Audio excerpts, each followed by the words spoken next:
Hi friends, आज हम बात करेंगे कि उचित डिलीवरी प्रोसेस की मदद से हम कैसे अपनी डिलीवरी को नॉर्मल कर सकते हैं, सरल कर सकते हैं।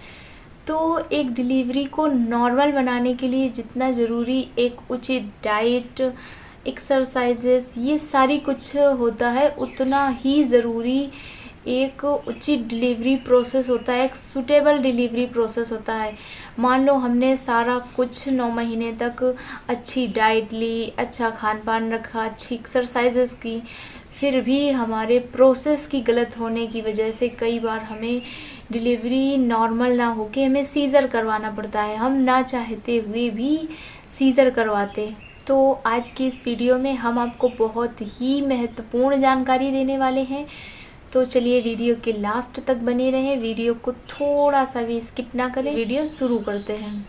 कई बार हम सारी चीज़ें अच्छी करते हैं, जैसे कि हम बिना अल्कोहल की चीज़ों का सेवन करते हैं, अल्कोहल युक्त पदार्थ कोई भी हम यूज़ नहीं करते हैं, यहाँ तक कि चाय भी नहीं यूज़ करते हैं, हम कॉफ़ी भी नहीं लेते हैं। पूरे के पूरे 9 महीने तक हम एक बेटर से बेटर डाइट लेने की कोशिश करते हैं, बेटर एक्सरसाइजेस करते हैं। हमारी दादी नानीज़ बोलती हैं कि उकड़ू पोज़ में बैठो। उकड़ू पोज़ में बैठने से डिलीवरी को नॉर्मल बनाने में काफ़ी हद तक मदद मिलती है। तो हम लास्ट महीने तक, लास्ट डे तक उकड़ू पोज़ में भी बैठ लेते हैं।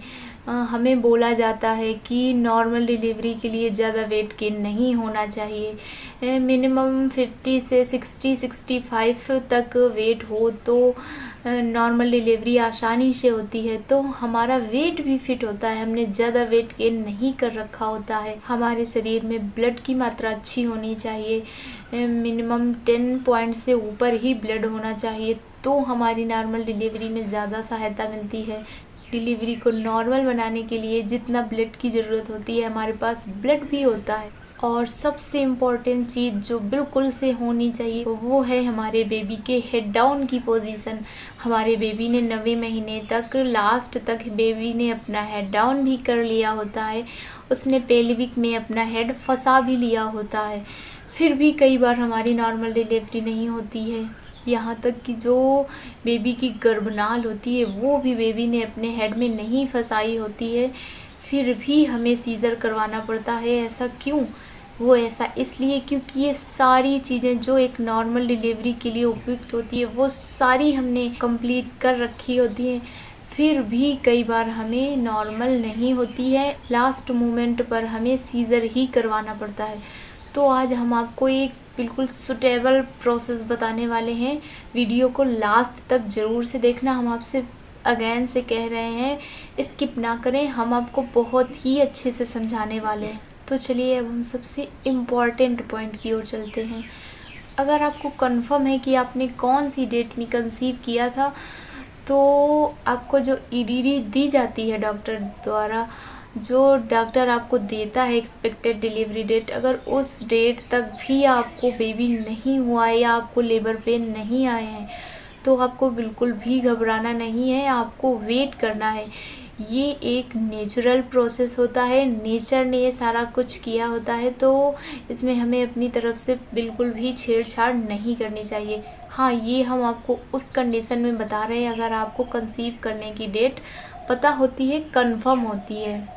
ये बिल्कुल से इम्पोर्टेंट पॉइंट है, हम आपको बता रहे हैं, ये आपको डॉक्टर नहीं बताएगा।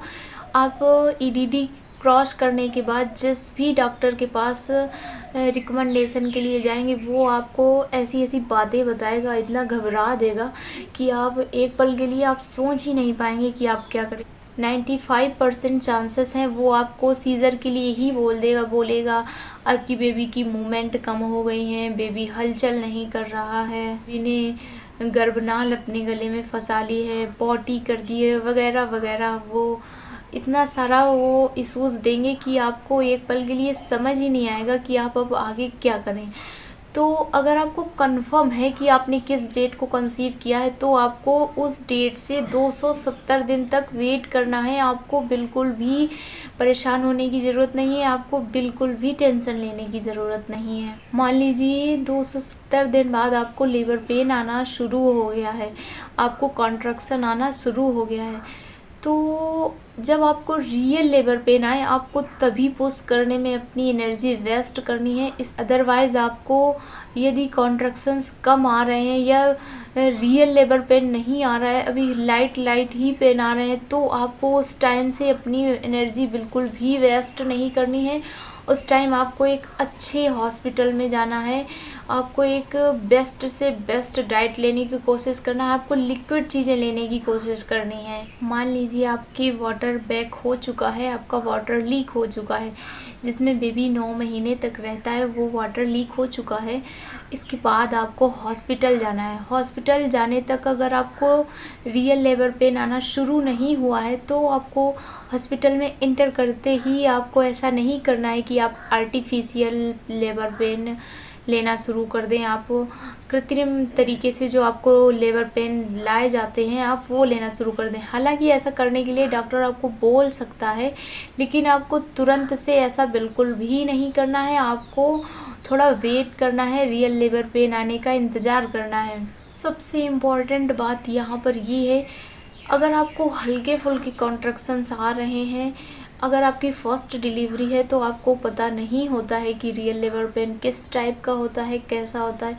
तो अगर आपको हल्के भी कॉन्ट्रैक्शंस आते हैं, तो आपको लगता है कि यही रियल पेन है, तो आप ही डॉक्टर को बताएंगे कि नहीं यहाँ आप दर्द आ रहे हैं, तो जाहिर सी बात है वो पुश करने के लिए कहते हैं। तो आप उस टाइम से पुश करने में अपनी एनर्जी वेस्ट करते रहते हैं और जब तक रियल लेबर पेन आते हैं, तब तक आप में इतनी एनर्जी नहीं बची होती है कि आप उस टाइम पर पुश कर सकें, या उस टाइम पर जो आपको करना चाहिए वो आप कर सकें। तो इसीलिए हम आपको बार बार रिकमेंड करेंगे कि आपको पहले से अपनी एनर्जी बिल्कुल भी वेस्ट नहीं करनी है। जब तक आपको रियल लेबर पेन नहीं आ रहे होते हैं, उस टाइम तक आप अच्छे से अच्छी डाइट लेने की कोशिश कर सकते हैं, अच्छे लिक्विड लेने की कोशिश कर सकते हैं। आप चाहें तो मल्टीविटामिन्स के कैप्सूल्स वगैरह या आप डॉक्टर से इंजेक्शंस वगैरह ले सकते हैं, ताकि जब आपको आवश्यकता हो उस टाइम पर आपके पास फुल एनर्जी हो, ताकि आप बेबी को बॉर्न कर सकें, बेबी को पुश कर सकें। यदि आप ऐसा करते हैं तो आप अपनी डिलीवरी को काफ़ी हद तक सरल कर सकते हैं। एक नॉर्मल डिलीवरी में सबसे अहम जो रोल होता है, वो होता है एक डॉक्टर का। अगर डॉक्टर चाहे तो आपकी नॉर्मल कर सकता है, अगर वो ना चाहे तो फिर तो बात ही अलग है। इसलिए हम आपको यही रिकमेंड करेंगे, एक बेस्ट से बेस्ट डॉक्टर का चयन करें, एक उचित सलाहकार का चयन करें, उचित व्यक्ति से सलाह लें। ऐसा नहीं ये सबकी सुनने लग जाएं, हमारे रिश्तेदार ये कह रहे हैं, हमारी मम्मी ये कह रही हैं, उनकी मम्मी ये कह रही हैं, ये वो वगैरह वगैरह। आपको सारी बातें नहीं सुननी है, आप सारे लोगों का सारा कुछ सुन के आप वो नहीं फॉलो कर सकते हैं। ज़्यादा मिथ में पड़ने की कोशिश ना करें, वो आपके और आपके बच्चे के लिए बहुत ही अच्छा होगा। आप जब रियल लेबर पेन आए, हम आपसे बार बार यही कहेंगे, आपको तभी अपनी एनर्जी वेस्ट करनी है, उसके पहले तक आपको बिल्कुल भी एनर्जी वेस्ट नहीं करनी है। मेरे टाइम पर ऐसा ही हुआ था, मैंने आर्टिफिशियल लेबर पेन लिए थे। उस टाइम मैं होल नाइट एक्सरसाइजेस करती रही, वॉकिंग करना, फिर पुश करना, फिर उठना, बैठना, पूरी रात में यही करती रही। सुबह तक मेरी वो हालत हुई कि मैं जब रियल पेन मुझको आना शुरू हुए, तब मेरे में इतना पावर नहीं था कि मैं उठूं और पुश कर सकूं।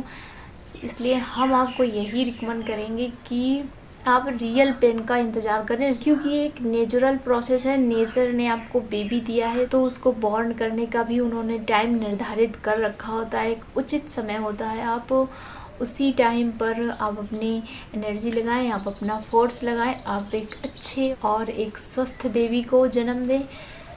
तो लगभग आज का वीडियो यहीं से एंड होता है। इसके अलावा आप डिलीवरी को नॉर्मल बनाने के लिए क्या कर सकते हैं, इसके लिए हम आपको अलग से वीडियो बना देंगे।